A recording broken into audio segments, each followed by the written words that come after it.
Hello everyone, स्वागत है आपका home science classes with Hisar में।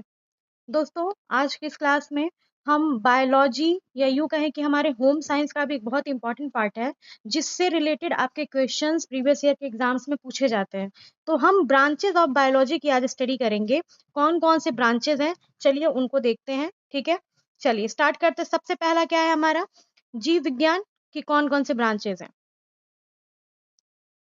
चलिए, जीव विज्ञान की प्रमुख शाखाएँ यानी कि ब्रांचेज़ ऑफ बायोलॉजी के बारे में पढ़ेंगे। थोड़ा-सा इसे और हाइलाइट करते हैं। Okay, branches of biology. तो सबसे पहला क्या दिया हमारा? वनस्पति विज्ञान। वनस्पति विज्ञान या बॉटनी क्या है? जहाँ पे हम पौधों का अध्ययन करते हैं, यानी कि study of plants is called botany. जहाँ पर हम किसका अध्ययन कर रहे हैं? जहाँ पर हम पौधों का अध्ययन करते हैं। नेक्स्ट है हमारा प्राणी विज्ञान। नेक्स्ट क्या है हमारा? प्राणी विज्ञान, जिसमें हम क्या करते हैं? पशुओं का अध्ययन करते हैं, यानी कि स्टडी ऑफ एनिमल्स। फिर है सूक्ष्म जीव विज्ञान, माइक्रोबायोलॉजी, जिसमें हम सूक्ष्म जीवों का अध्ययन करते हैं, यानी कि स्टडी ऑफ माइक्रो ऑर्गेनिज्म। इसके बाद से हमारा है चौथा। देखिए, सारे के सारे काफ़ी इंपॉर्टेंट होने वाले हैं आप लोगों के लिए, क्योंकि बहुत सारे पेपर्स में अगर सिर्फ़ वन डे एग्ज़ाम्स की भी अगर आप तैयारी कर रहे हैं, कुछ बच्चे ऐसे हैं जिन्होंने पेट की भी तैयारी कर रखी होगी या किया होगा, अभी हाल ही में पेपर भी दिया होगा। प्लस असिस्टेंट प्रोफेसर के जो पेपर होने वाले हैं, जो पीसीएस लेवल का पेपर होता है, एलटी का जो पेपर होता है, उसमें भी क्वेश्चंस इस तरह के आते हैं। तो इसलिए इसको देखना बहुत ज़रूरी है आपके लिए। बहुत कम समय में हम सारे जो भी ब्रांचेज़ हैं, इंपॉर्टेंट ब्रांचेज़ हैं बायोलॉजी के, उसको कवर कर लेंगे। चौथा है हमारा आनुवंशिकी यानी कि जेनेटिक्स। तो जेनेटिक्स में हम जब वंशागति और वंशानुगत लक्षणों का अध्ययन करते हैं, तो उसे हम कहते हैं जेनेटिक्स, ठीक है? Study of heredity and variation. फिर है हमारा जैव रसायन यानी कि बायोकेमिस्ट्री। तो जब हम जीवों में रासायनिक क्रियाओं का अध्ययन करते हैं, यानी कि study of chemical process in organism. Hindi English दोनों ही बच्चों को प्रॉब्लम नहीं होनी चाहिए, क्योंकि हिंदी इंग्लिश दोनों में ये मैटर दिए हुए हैं। अगला है पादप शारीरिकी, जिसको हम प्लांट फिजियोलॉजी कहते हैं, यानी कि पौधों की क्रियाओं का अध्ययन। पौधों के बारे में जब भी हम स्टडी करते हैं कि पौधों के पार्ट्स के कौन-कौन से, उनका क्या फंक्शन है, तो वो हम प्लांट फिजियोलॉजी कहलाता है। Study of function of plants, ठीक है? फिर हमारा पशु शारीरिकी यानी कि एनिमल फिजियोलॉजी। तो पशुओं की जब हम शारीरिक क्रियाओं का अध्ययन करते हैं, यानी कि study of functions of animals, physical functions of animals, तो इसे हम क्या कहते हैं? एनिमल फिजियोलॉजी कहते हैं। अगला है हमारा 8वां। 8वां है हमारा पारिस्थितिकी, ठीक है? 1 मिनट। 8वां क्या है हमारा? पारिस्थितिकी यानी कि इकोलॉजी। इकोलॉजी कई बार पेपर्स में पूछता है, तो इसलिए इसको ज़रूर याद रखिएगा कि जीवों व पर्यावरण के बीच जब हम संबंध का अध्ययन करते हैं, यानी कि study of organism and environment, इसको हम इकोलॉजी कहते हैं। विकासवाद या इवोल्यूशनरी बायोलॉजी क्या कहलाता है? विकासवाद या इवोल्यूशन बायोलॉजी भी इसको कहा जाता है, ठीक है? ये क्या है कि जब हम जीवों के विकास का अध्ययन करते हैं, यानी कि study of evolution of life, तो इसे हम क्या कहते हैं? इसे हम कहते हैं विकासवाद यानी कि इवोल्यूशनरी बायोलॉजी। चलिए नेक्स्ट। नेक्स्ट है हमारा भ्रूण विज्ञान, ठीक है? नेक्स्ट क्या है? नेक्स्ट है हमारा भ्रूण विज्ञान यानी कि एम्ब्रियोलॉजी। तो एम्ब्रियोलॉजी में क्या है कि भ्रूण के विकास का अध्ययन करते हैं, यानी कि स्टडी ऑफ एम्ब्रियो डेवलपमेंट।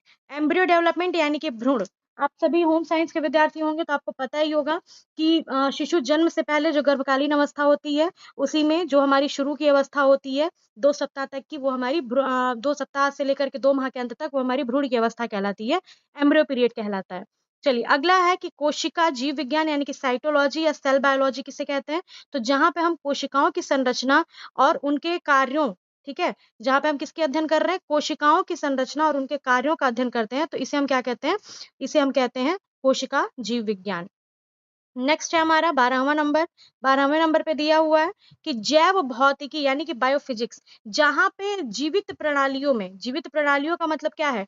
कि जहाँ पर हम जीवित प्राणी हैं, जीव भी हैं और साथ ही साथ उनके अंदर भौतिक सिद्धांतों का अध्ययन करते हैं, तो ये हमारा क्या कहलाता है? बायोफिजिक्स कहलाता है।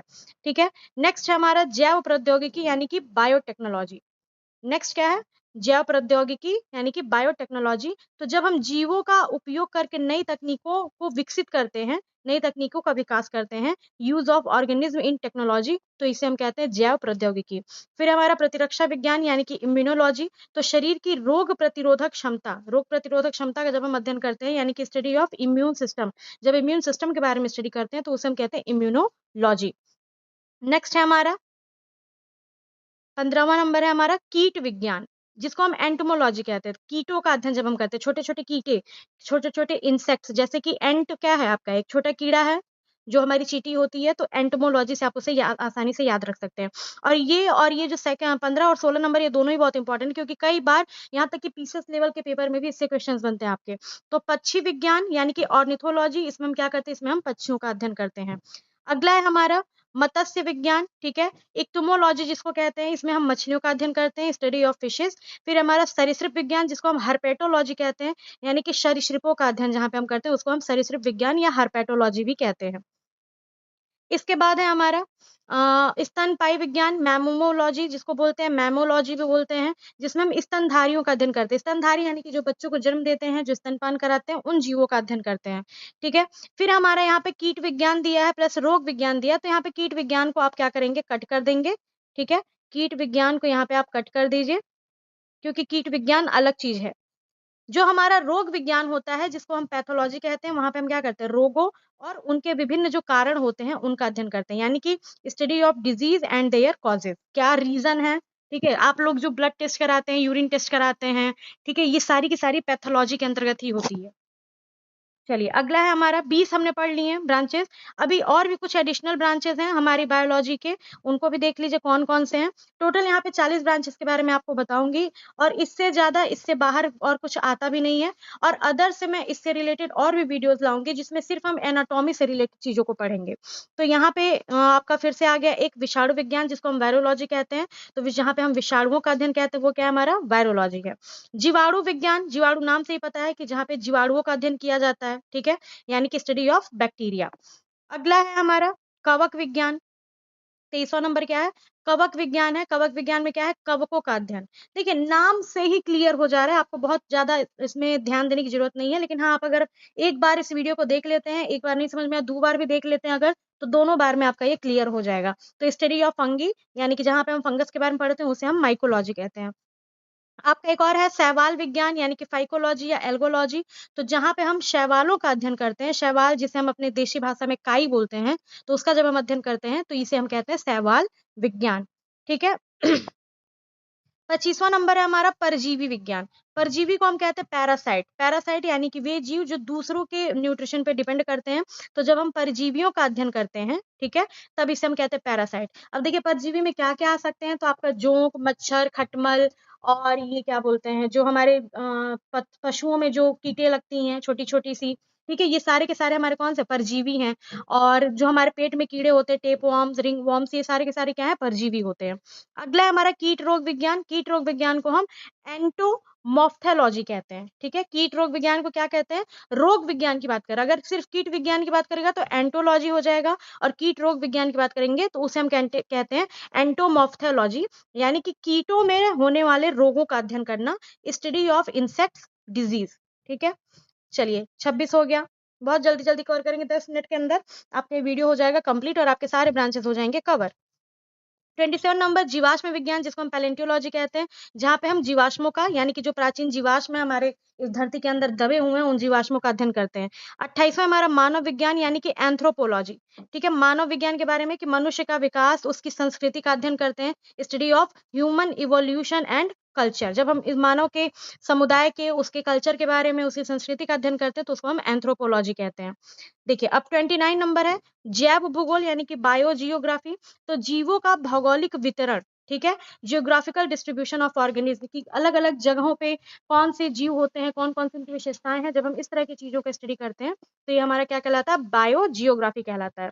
अगला हमारा जैव प्रौद्योगिकी, यानी कि बायोटेक्नोलॉजी, जहाँ पे हम जीवों का उपयोग उद्योग तकनीक में करते हैं, use of organism in technology and industry, ठीक है।